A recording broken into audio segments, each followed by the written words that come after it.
And what I already knew, we all know this, is that when the FBI pulls in its latest spy and they're asked by the media, well, why did they do it? Invariably, they say they did it for the money. And in other words, greed, one of the seven deadly sins. And they believe it, and they know that the audience will comprehend it because everybody understands, oh yeah, people do a lot of nasty things for money. So that's pulled out invariably, but it has huge limitations because it's so ubiquitous, so common, that you haven't actually said anything new or deep about anybody. The way I like to describe that is the following, Nicole.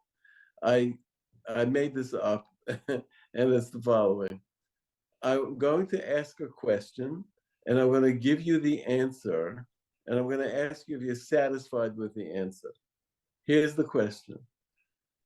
Why do people eat in gourmet restaurants? The answer, because they're hungry. All right. Are you satisfied with that answer? Well, Absolutely of course they're hungry, not. but that's not telling us why they eat in gourmet restaurants. That's dissatisfying. Mm. Well, I could say the same about the explanation of why somebody spies for the money. And you could nod your head and say, all right, but that's not quite enough.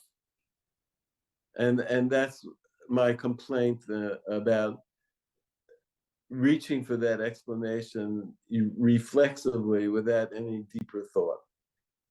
So What's that's, the rest yeah, of the go ahead. the rest of the what else does MICE stand for?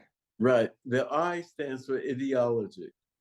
And that's very understandable because a lot of the most famous spies going back several decades ago in the 30s, 40s were ardent communist sympathizers. We've read stories about them, the Cambridge Five, so on and so on.